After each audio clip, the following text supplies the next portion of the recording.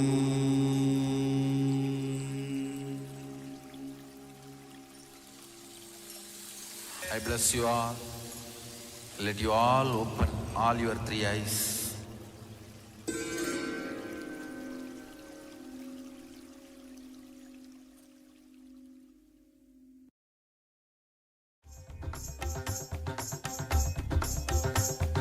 Shri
आनंदेश्वरा ओम आनंदेश्वरा हर हर बोले आनंदेश्वरा ओम आनंदेश्वरा ओम आनंदेश्वरा हर हर बोले आनंदेश्वरा ओम आनंदेश्वरा ओम आनंदेश्वरा हर हर बोले आनंदेश्वरा ओम आनंदेश्वरा ओम आनंदेश्वरा हर हर बोले आनंदेश्वरा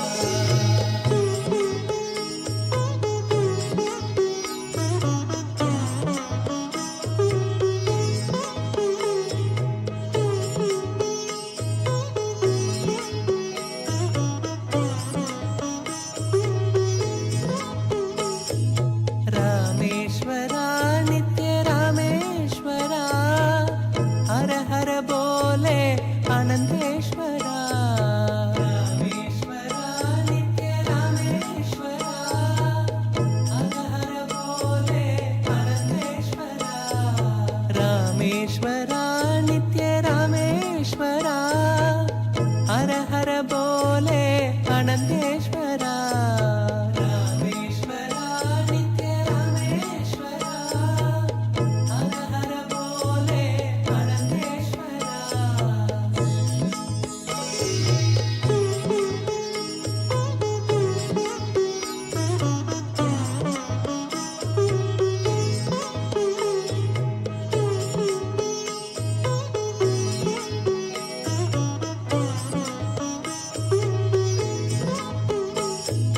गंगाधरा नित्य गंगाधरा हर हर बोले आनंदेश्वरा गंगाधरा नित्य गंगाधरा हर हर बोले आनंदेश्वरा गंगाधरा नित्य गंगाधरा हर हर बोले आनंदेश्वरा गंगाधरा नित्य गंगाधरा हर हर बोले आनंदेश्वरा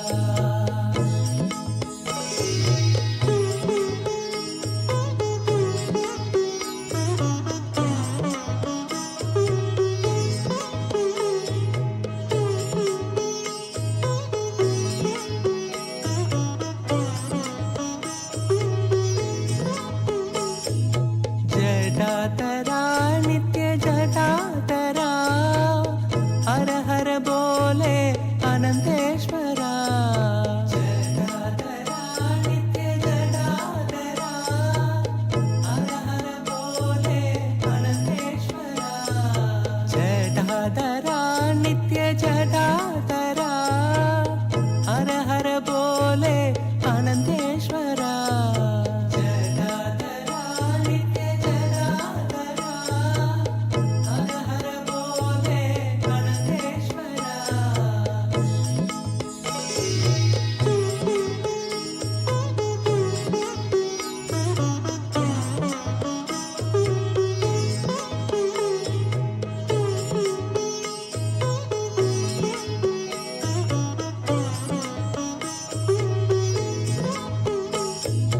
सोमेश्वरा नित्य सोमेश्वरा हर हर बोले आनंदेश्वरा सोमेश्वरा नित्य सोमेश्वरा हर हर बोले आनंदेश्वरा सोमेश्वरा नित्य सोमेश्वरा हर हर बोले आनंदेश्वरा सोमेश्वरा नित्य सोमेश्वरा हर हर बोले आनंदेश्वरा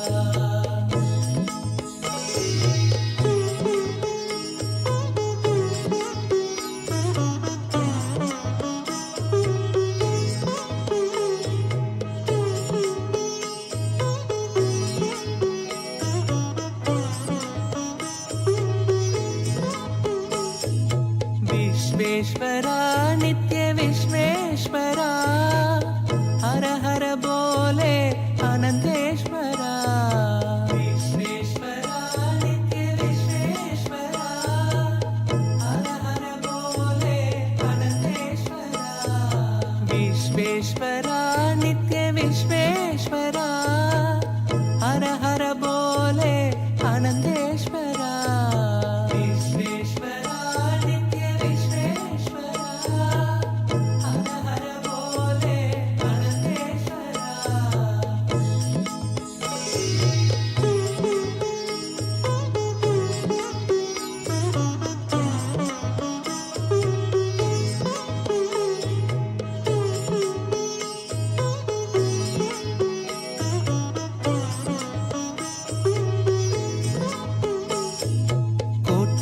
कोटेश्वरा नित्य कोटेश्वरा हर हर बोले आनंदेश्वरा कोटेश्वरा नित्य कोटेश्वरा हर हर बोले आनंदेश्वरा कोटेश्वरा नित्य कोटेश्वरा हर हर बोले आनंदेश्वरा कोटेश्वरा नित्य कोटेश्वरा हर हर बोले आनंदेश्वरा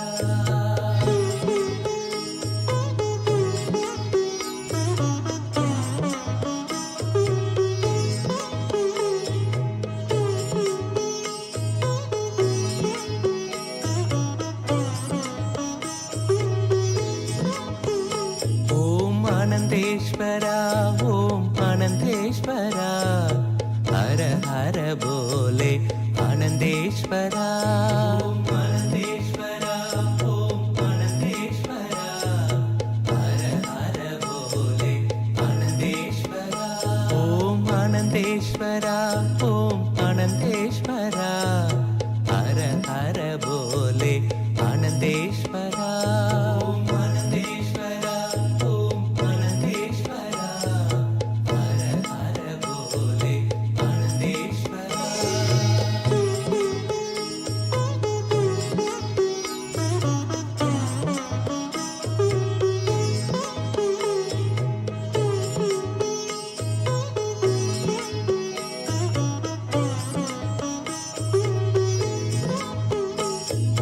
रामेश्वरा नित्य रामेश्वरा हर हर बोले आनंदेश्वरा रामेश्वरा नित्य रामेश्वरा हर हर बोले आनंदेश्वरा रामेश्वरा नित्य रामेश्वरा हर हर बोले आनंदेश्वरा रामेश्वरा नित्य रामेश्वरा हर हर बोले आनंदेश्वरा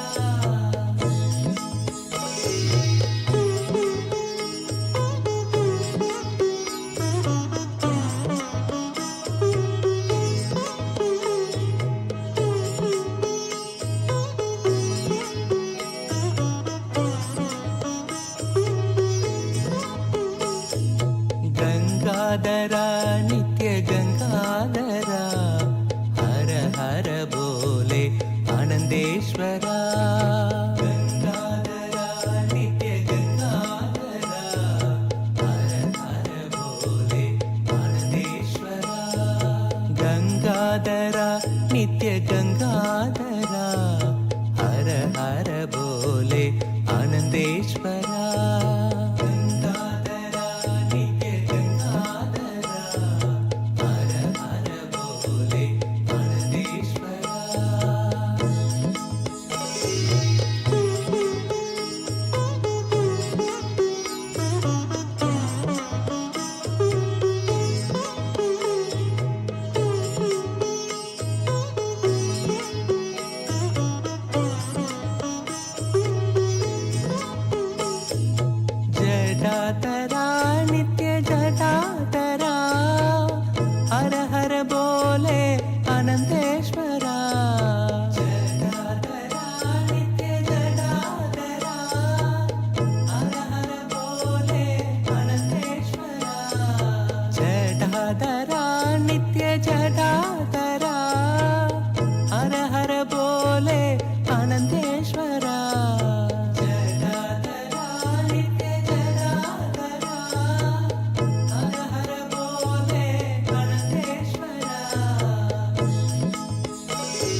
सोमेश्वरा नित्य सोमेश्वरा हर हर बोले आनंदेश्वरा सोमेश्वरा नित्य सोमेश्वरा हर हर बोले आनंदेश्वरा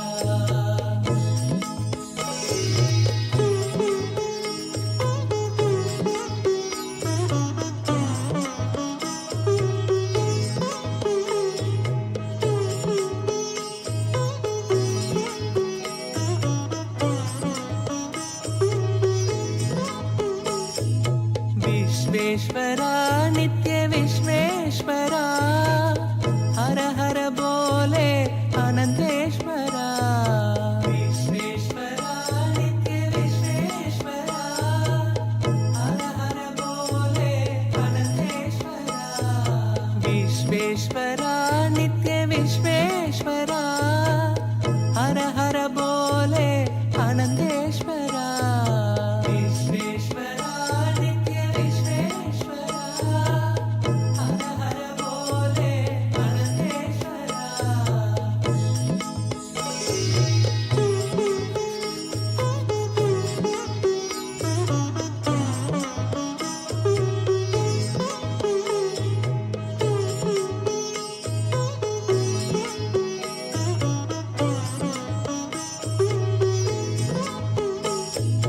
कोटेश्वरा नित्य कोटेश्वरा हर हर बोले आनंदेश्वरा कोटेश्वरा नित्य कोटेश्वरा हर हर बोले आनंदेश्वरा कोटेश्वरा नित्य कोटेश्वरा हर हर बोले आनंदेश्वरा कोटेश्वरा नित्य कोटेश्वरा हर हर बोले आनंदेश्वरा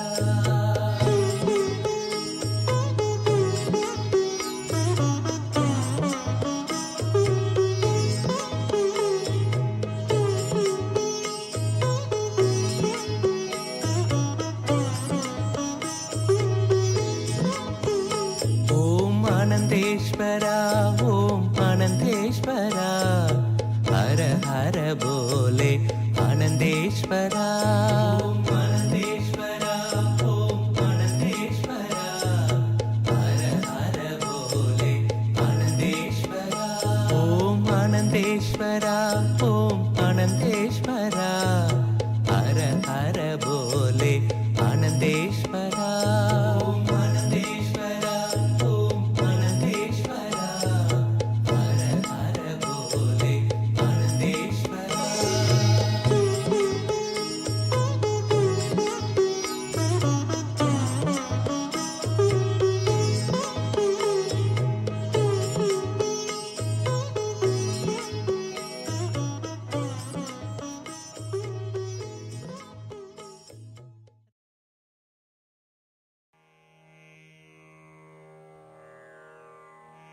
परात् परात् नित्येश्वर परात् परात् नित्येश्वर परात् परात् नित्येश्वर परात् परात् नित्येश्वर पार्वतीपते हर पशुपते परात् परात् नित्येश्वर पार्वतीपते हर पशुपते परात् परात् नित्येश्वर पार्वतीपते हर पशुपते परात्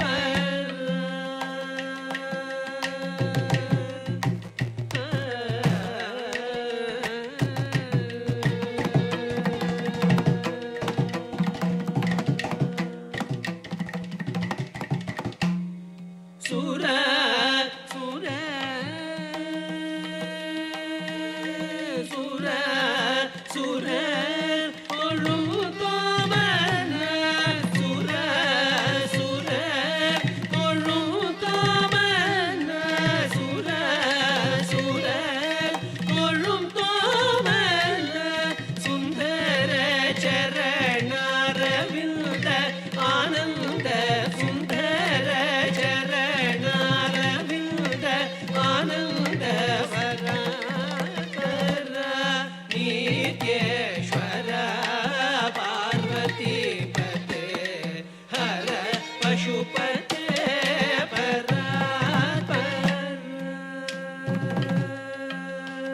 ஹரி அயனும் காணாரிய ஜோதி ஹரி அயனும் காணாரிய ஜோதி ஹரி அயனும் காணாரிய ஜோதி ஹரி அயனும் காணாரிய ஜோதி ஆதியந்தமில்ல பழமனாதி ஹரி அயனும் காணாரிய ஜோதி ஆதியந்தமில்ல பழமனாதி புறமெரித முகன்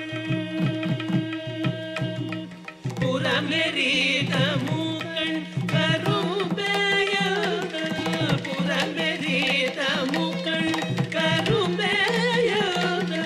புண்ணியமூர்த்தி சுப்பிரமணியன் தந்தைய புண்ணியமூர்த்தி சுப்பிரமணியன் தந்தைய பராபர நித்யேஸ்வர பார்வதி பதே ஹர பசுபதே பராத்பர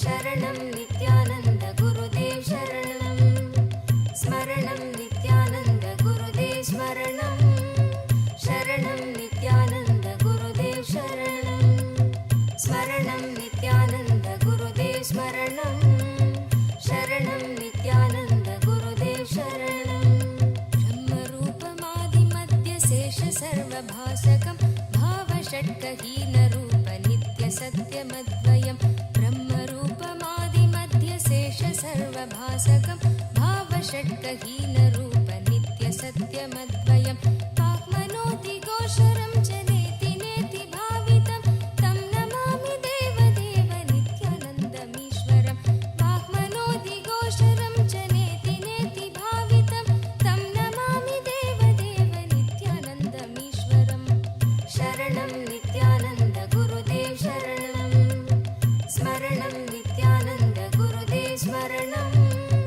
शरणं नित्यानन्द गुरुदेव शरणं आदितेयबीहरं सुरारिदैत्यनाशकं साधुशिष्टकामदं महीसुभारहारकम् आदितेयबीहरं सुरारिदैत्यनाशकं साधुशिष्टकामदं महीसुभारहारकं स्वात्मरूपतत्त्वकं युगे युगे च दर्शितं स्वात्मरूपतत्त्वकं युगे युगे च दर्शितं तं नमामि देवदेव नित्यानन्दमीश्वरं तं नमामि देवदेव नित्यानन्दमीश्वरं शरणं नित्यानन्द गुरुदेव शरणं स्मरणं नित्यानन्द गुरुदेव स्मरणं शरणं नित्यानन्द गुरुदेव शरणं सर्वभूतसर्गकर्मसूत्रबन्धकारणं ज्ञानकर्म पापपुण्यतारतम्यसाधनं सर्वभूतसर्गकर्मसूत्रबन्धकारणं ज्ञानकर्म पापपुण्यतारतम्यसाधनं बुद्धिवाससाक्षिरूप सर्वकर्मभासनं तं नमामि देवदेव नित्यानन्दमीश्वरं बुद्धिवाससाक्षिरूप सर्वकर्मभासनं तं नमामि देवदेव नित्यानन्दमीश्वरं तं नमामि देवदेव नित्यानन्दमीश्वरं शरणं नित्यानन्द गुरुदेव शरणं स्मरणं नित्यानन्द गुरुदेव स्मरणं शरणं नित्यानन्द गुरुदेव शरणं स्मरणं नित्यानन्द गुरुदेव स्मरणं शरणं नित्यानन्द गुरुदेव शरणं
नित्यानन्दमीश्वरं शरणं नित्यानन्द गुरुदेव शरणं स्मरणं नित्यानन्द गुरुदेव स्मरणं शरणं नित्यानन्द गुरुदेव शरणं सर्वधर्मगम्यमूल सत्यतत्त्वदेशकं सिद्ध सर्वसम्प्रदाय साम्प्रदायवर्जितं सर्वधर्मगम्यमूल सत्यतत्त्वदेशकं सिद्ध सर्वसम्प्रदाय साम्प्रदायवर्जितं सर्वशास्त्रमर्मदर्श सर्वविन्नरक्षरं सर्वशास्त्रमर्मदर्श सर्वविन्नरक्षरं तं नमामि देवदेव नित्यानन्दमीश्वरं तं नमामि देवदेव नित्यानन्दमीश्वरं शरणं नित्यानन्द गुरुदेव शरणं स्मरणं नित्यानन्द गुरुदेव स्मरणं शरणं नित्यानन्द गुरुदेव शरणं स्मरणं नित्यानन्द गुरुदेव स्मरणं शरणं नित्यानन्द गुरुदेव शरणं चारुदर्शकालिकासु गीतचारुगायकं कीर्तनेषु मत्तवच्च नित्यभावविह्वलं चारुदर्शकालिकासु गीतचारुगायकं कीर्तनेषु मत्तवच्च नित्यभावविह्वलं सुपदेशदायकं हि शोकतापवारकं तं नमामि देवदेव नित्यानन्दमीश्वरं सुपदेशदायकं हि शोकतापवारकं तं नमामि देवदेव नित्यानन्दमीश्वरं शरणं नित्यानन्द गुरुदेव शरणं स्मरणं नित्यानन्द गुरुदेव स्मरणं शरणं नित्यानन्द गुरुदेव शरणं स्मरणं नित्यानन्द गुरुदेव स्मरणं शरणं नित्यानन्द गुरुदेव शरणं पादपद्मतत्त्वबोध शान्तिसौख्यदायकं सत्तचित्तभक्तसून नित्यवित्तवर्धनं पादपद्मतत्त्वबोध शान्तिसौख्यदायकं सत्तचित्तभक्तसून नित्यवित्तवर्धनं दम्भिदर्पधारणं तु निर्भयं जगद्गुरुं दम्भिदर्पधारणं तु निर्भयं जगद्गुरुं तं नमामि देवदेव नित्यानन्दमीश्वरं तं नमामि देवदेव नित्यानन्दमीश्वरं शरणं नित्यानन्द गुरुदेव शरणं स्मरणं नित्यानन्द गुरुदेव स्मरणं शरणं नित्यानन्द गुरुदेव शरणं स्मरणं नित्यानन्द गुरुदेव स्मरणं शरणं नित्यानन्द गुरुदेव शरणं पञ्चवर्षबालभावयुक्तहंसरूपिणं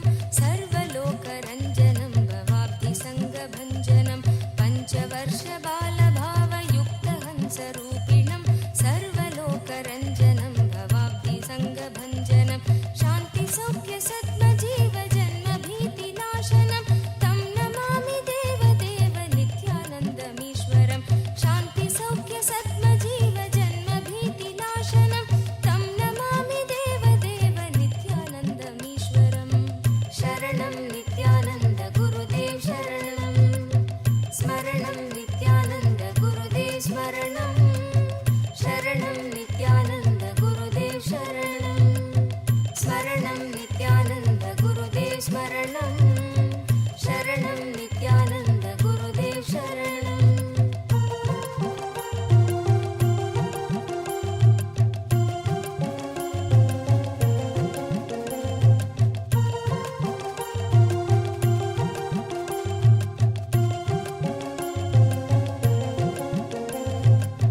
धर्महानहारकं स्वधर्मकर्मवारकं लोकधर्मचारणं च सर्वधर्मकोविदं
शरणं नित्यानन्द गुरुदेव शरणं स्मरणं नित्यानन्द गुरुदेव स्मरणं शरणं नित्यानन्द गुरुदेव शरणं स्तोत्रशून्य सोमकं सदेशभाववञ्चकं नित्यपाठकस्य वै विपत्तिपुञ्जनाशकं स्तोत्रशून्य सोमकं सदेशभाववञ्चकं नित्यपाठकस्य वै विपत्तिपुञ्जनाशकं स्यात् कदापि जापयागयोगभोगसौलभं स्यात् कदापि जापयागयोगभोगसौलभं दुर्लभन्तु नित्यानन्द रागभक्तिभावनं दुर्लभन्तु नित्यानन्द रागभक्तिभावनं शरणं नित्यानन्द गुरुदेव शरणं स्मरणं नित्यानन्द गुरुदेव स्मरणं शरणं नित्यानन्द गुरुदेव शरणं स्मरणं नित्यानन्द गुरुदेव स्मरणं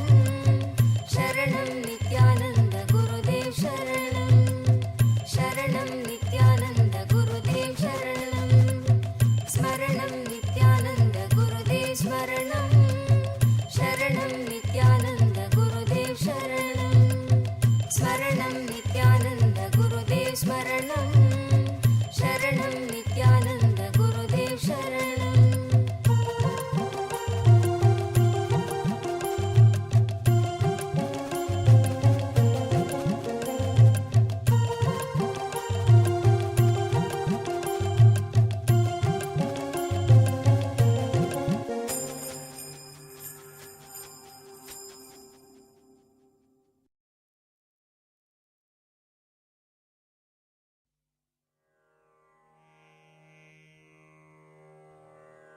भो शम्भो नित्यशम्भो स्वयम्भो भो शम्भो नित्यशम्भो स्वयम्भो भो शम्भो नित्यशम्भो स्वयम्भो भो शम्भो नित्यशम्भो स्वयम्भो भो शम्भो नित्यशम्भो स्वयम्भो भो शम्भो नित्यशम्भो स्वयम्भो भो शम्भो नित्यशम्भो स्वयम्भो भो शम्भो नित्यशम्भो स्वयम्भो गङ्गाधर शङ्कर करुणाकर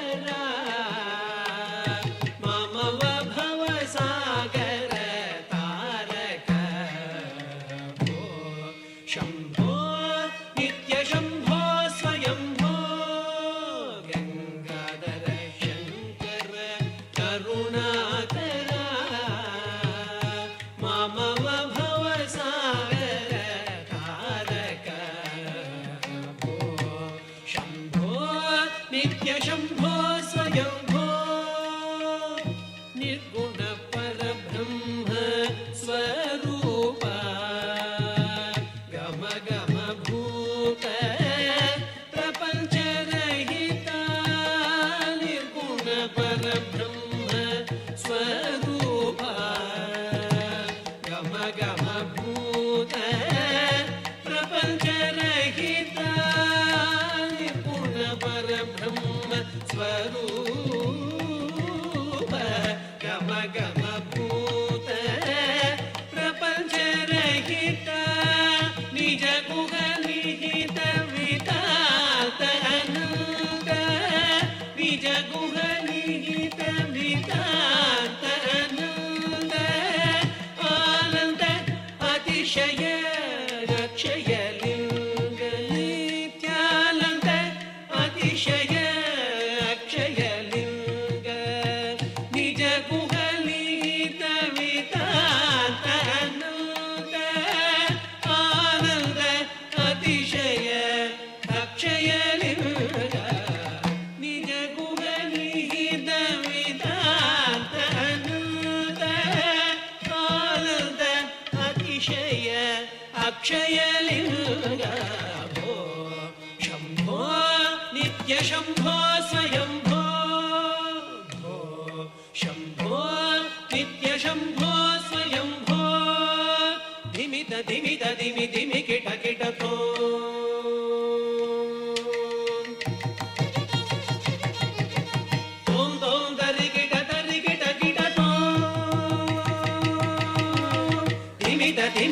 धिमि धिमि किट किट तोम तोम तरि किट तोम मदङ्ग मुनिवर वन्दित ईशा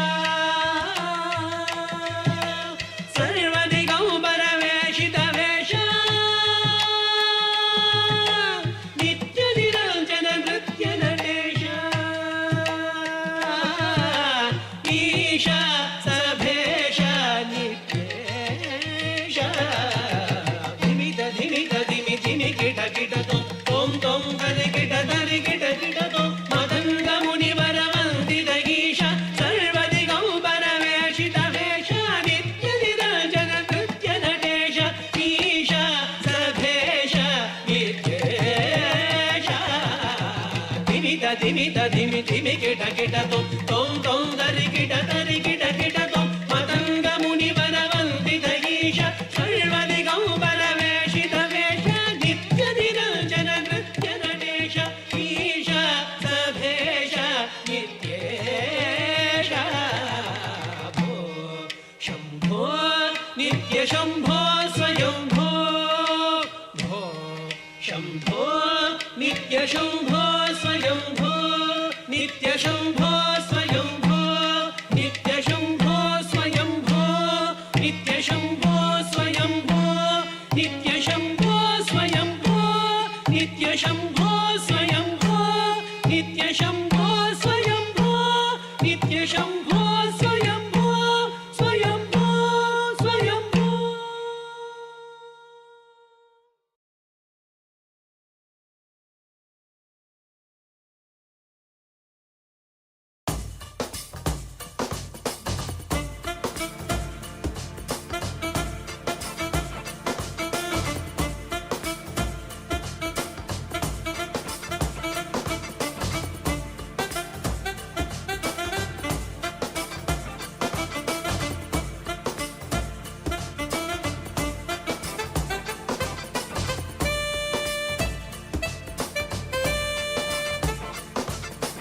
नित्यं ध्यानम् आनन्दम् नित्यं ध्यानम् आनन्दम् नित्यानन्दम् आनन्दम् नित्यानन्दम् आनन्दम् नित्यं ध्यानम् आनन्दम् नित्यं ध्यानम् आनन्दम् नित्यं ध्यानम् आनन्दम् नित्यं ध्यानम् आनन्दम् नित्यानन्दम् आनन्दम् नित्यानन्दम् आनन्दम् नित्यं ध्यानम् आनन्दम् नित्यं ध्यानम् आनन्दम्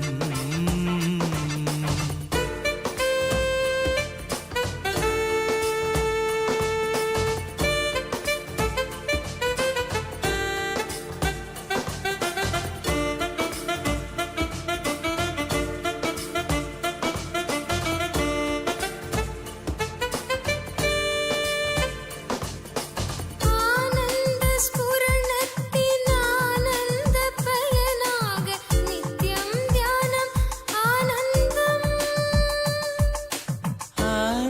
ஆனந்தஸ்புரணத்தின் ஆனந்த பயனாக நித்யம் தியானம் ஆனந்தம் நித்யம் தியானம் ஆனந்தம் நித்யம் தியானம் ஆனந்தம் ஆயுள் தன்னை தாண்டி ஆன்மாவை உணர்த்தும் நம் நித்யம் தியானம் ஆனந்தம் ஆயுள்தனை தாண்டி ஆன்மாவை உணர்த்தும் நம் நித்யம் தியானம் ஆனந்தம் கரி சரி சனி சனி தனி தப கரி சரி தரி சனி தப மகரி சனி நித்யம் தியானம் ஆனந்தம் நித்யம் தியானம் ஆனந்தம் நித்யானந்தம் ஆனந்தம்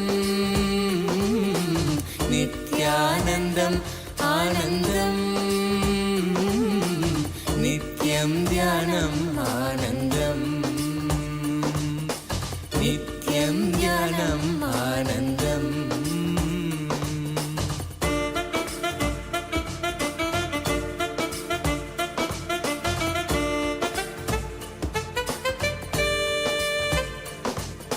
நித்யானந்த ஸ்புரணத்தின் நெகிழ்கின்ற பயனாக நித்யம் தியானம் ஆனந்தம்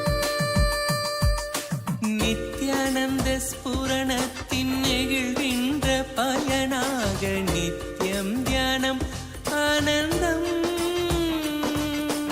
நித்யம் தியானம் ஆனந்தம் நித்யம் தியானம் ஆனந்தம் சம்ஸ்காரங்கள் கடந்து நிர்வாண சரீரத்தில் நிலையான நித்யானந்தம் சம்ஸ்காரங்கள் கடந்து நிர்வாண சரீரத்தில் நிலையான நித்யானந்தம் கரி சரி சனி சனி தனி தப கரி சனி தரி சனி தப பம கரி சனி நித்யம் தியானம் ஆனந்தம் நித்யம் தியானம் ஆனந்தம் நித்யானந்தம் ஆனந்தம் நித்யானந்தம் ஆனந்தம்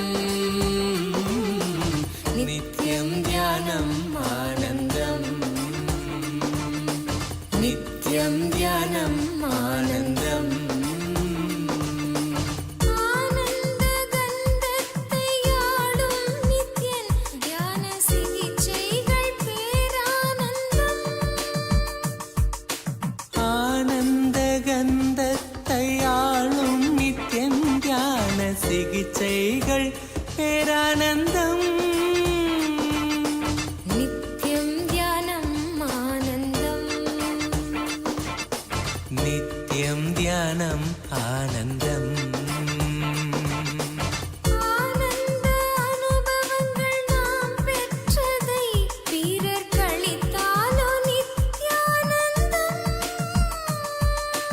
ஆனந்த அனுபவங்கள் நாம் பெற்றதை பிறர் கழித்தாலோ நித்யானந்தம்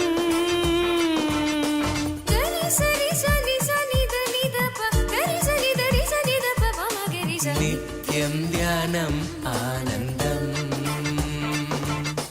நித்யம் தியானம் ஆனந்தம் நித்யானந்தம் ஆனந்தம் நித்யானந்தம் ஆனந்தம் நித்யம் தியானம் ஆனந்தம் நித்யம் தியானம் ஆனந்தம்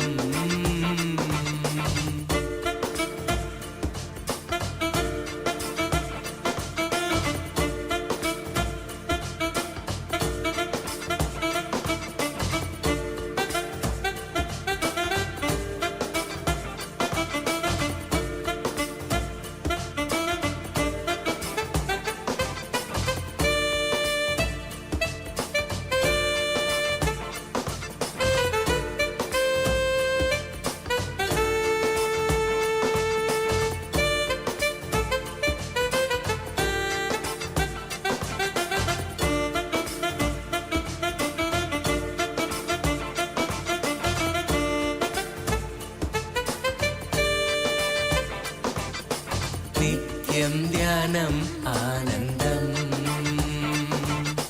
नित्यं ध्यानम् आनन्दम्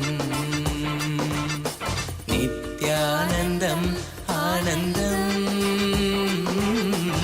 नित्यानन्दम् आनन्दम् नित्यं ध्यानम् आनन्दम् नित्यं ध्यानम् आनन्दम्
विनाशक ये दुखों के सारे, जय बोलो नित्यानंदा नित्यानंदा। विनाशक ये दुखों के सारे, जय बोलो नित्यानंदा नित्यानंदा। ये है न्यारे हमारे, जय बोलो नित्यानंदा नित्यानंदा। भगवान ये है न्यारे हमारे, जय बोलो नित्यानंदा नित्यानंदा। विनाशक ये दुखों के सारे, जय बोलो नित्यानंदा नित्यानंदा। विनाशक ये दुखों के सारे, जय बोलो नित्यानंदा नित्यानंदा।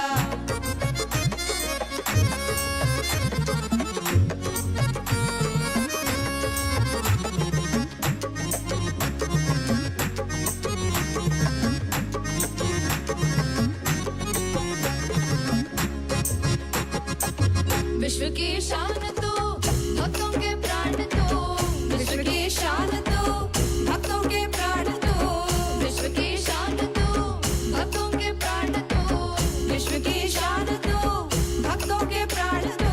जय बोलो नित्यानंदा नित्यानंदा, जय बोलो नित्यानंदा नित्यानंदा, जय बोलो नित्यानंदा नित्यानंदा, जय बोलो नित्यानंदा नित्यानंदा। विनाशक ये दुखों के सारे, जय बोलो नित्यानंदा नित्यानंदा। विनाशक ये दुखों के सारे, जय बोलो नित्यानंदा नित्यानंदा।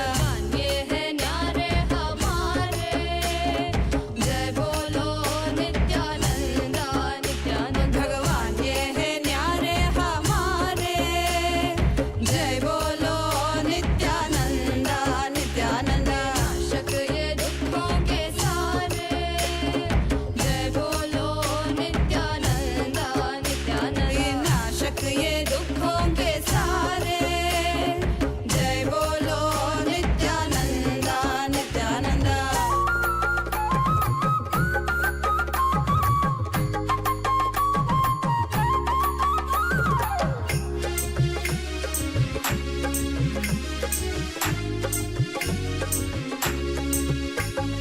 तन मन भोला के गाएगा तेरा नाम, तन मन भोला के गाएगा तेरा नाम, तन मन भोला के गाएगा तेरा नाम, तन मन भोला के गाएगा तेरा नाम, गाएगा तेरा नाम, गाएगा तेरा नाम, गाएगा तेरा नाम, गुनगुनाएगा तेरा नाम। जो भी करे तेरी पूजा नित्यानंदा, जो भी करे तेरी पूजा नित्यानंदा।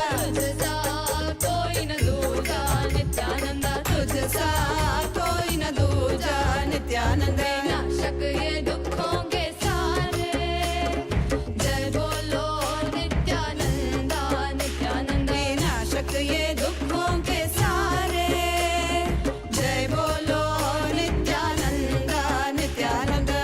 ये है न्यारे हमारे, जय बोलो नित्यानंदा नित्या। भगवान ये है न्यारे हमारे, जय बोलो नित्यानंदा नित्यानंदा। विनाशक ये दुखों के सारे, जय बोलो नित्यानंदा नित्यानंदा। विनाशक ये दुखों के सारे, जय बोलो नित्यानंदा नित्यानंदा। जय बोलो नित्यानंदा नित्यानंदा, जय बोलो नित्यानंदा नित्यानंदा, जय बोलो नित्यानंदा नित्यानंदा, जय बोलो नित्यानंदा नित्यानंदा, जय बोलो नित्यानंदा नित्यानंदा, जय बोलो नित्यानंदा नित्यानंदा।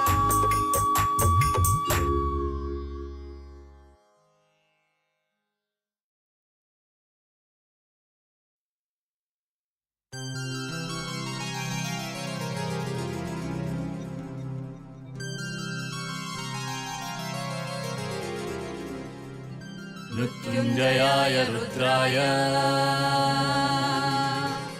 नीलकण्ठाय शम्भवे अमृतेशाय शर्वाय नित्यानन्दाय ते नमः नित्यानन्दाय ते नमः नित्यानन्दाय ते नमः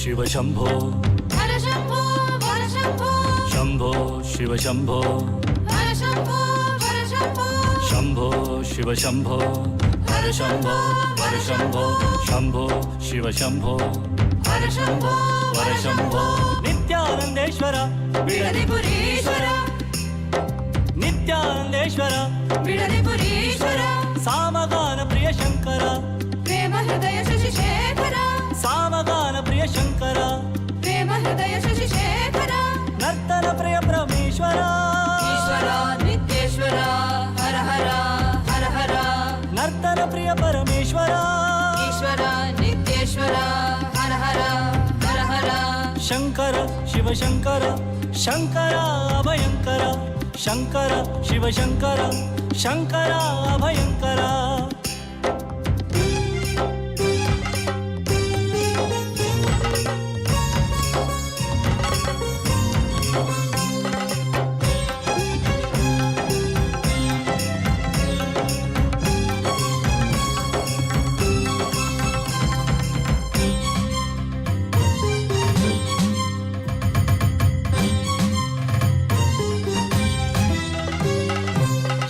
शंकर सांब सदा शिव हर हर शंकर सांब सदा शिव जय जय शंकर सांब सदा शिव हर हर शंकर सांब सदा शिव नंदिवाहन नमः शिवाय नागाभरण नमः शिवाय नंदिवाहन नमः शिवाय नागाभरण नमः शिवाय नरजनपालक नमः शिवाय नमो नमो नित्यानन्दाय नरजनपालक नमः शिवाय नमो नमो नित्यानन्दाय शंकर शिव शंकर शंकर अभयंकर शंकर शिव शंकर शंकर अभयंकर शंभो शिव शंभो हर शंभो हर शंभो शंभो शिव शंभो हर शंभो हर शंभो शंभो शिव शंभो हर शंभो हर शंभो शंभो शिव शंभो हर शंभो हर शंभो शंभो शिव शंभो हर शंभो हर शंभो शंभो शिव शंभो हर शंभो हर शंभो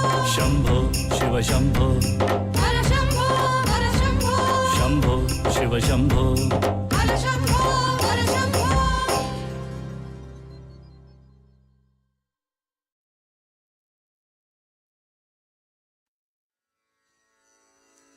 ಸ್ಮರಣೆ ಒಂದೇ ಸಾಲದೆ ಸ್ಮರಣೆ ಒಂದೇ ಸಾಲದೆ ನಾಮ ಸ್ಮರಣೆ ಒಂದೇ ಸಾಲದೆ ನಾಮ ಸ್ಮರಣೆ ಒಂದೇ ಸಾಲದೆ ನಿತ್ಯ ನಾಮ ಸ್ಮರಣೆ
पावनं नित्यानन्दं गजाननं नित्यस्मरणं परमपावनं नित्यानन्दं गजाननं नित्यस्मरणं परमपावनं नित्यानन्दं गजाननं गणेशचरणं परमपावनं नित्यानन्दं गजाननं गणेशचरणं परमपावनं नित्यानन्दं गजाननं नित्यस्मरणं परमपावनं नित्यानन्दं गजाननं नित्यस्मरणं परमपावनं नित्यानन्दं गजाननं सद्गुरुशरणं परमपावनं नित्यानन्दं गजाननं सद्गुरुशरणं परमपावनं नित्यानन्दं गजाननं भवभयहरणं परमपावनं नित्यानन्दं गजाननं भवभयहरणं परमपावनं नित्यानन्दं गजाननं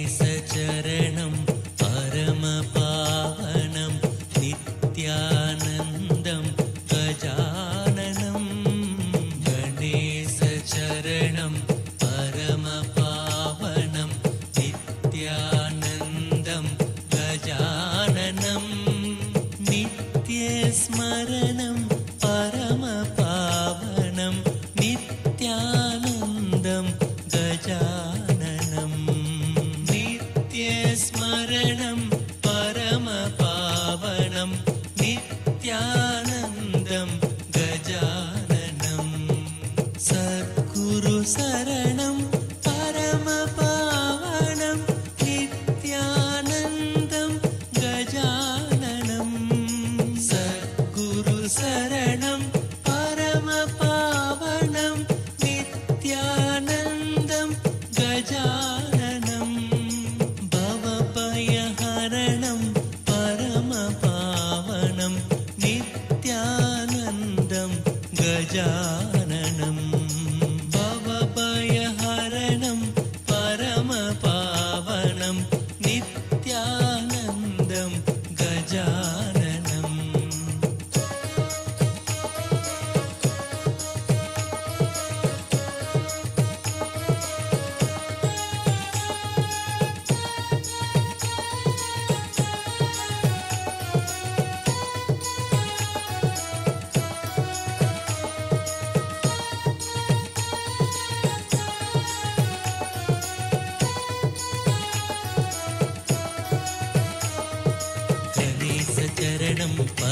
परमपावनं नित्यानन्दं गजाननं गणेशचरणं परमपावनं नित्यानन्दं गजाननं नित्यस्मरणं परमपावनं नित्यानन्दं गजाननं नित्यस्मरणं परमपावनं नित्यानन्दं गजाननं सद्गुरुशरणं परमपावनं नित्यानन्दं गजाननं सद्गुरुशरणं परमपावनं नित्यानन्दं गजाननं भवभयहरणं परमपावनं नित्यानन्दं गजाननं भवभयहरणं परमपावनं नित्यानन्दं गजाननं गणेशचरणं परमपावनं नित्यानन्दं गजाननं गणेशचरणं परमपावनं नित्यानन्दं गजाननं नित्यस्मरणं परमपावनं नित्यानन्दं गजाननं नित्यस्मरणं परमपावनं नित्यानन्दं गजाननं नित्यानन्दं गजाननम्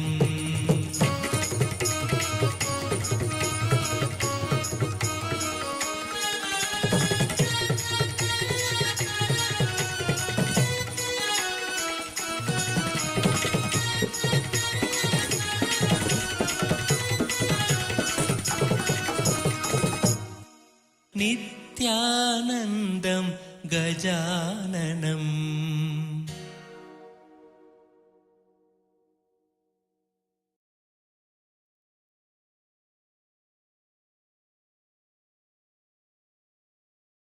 नित्यनाममो जन्मरक्षक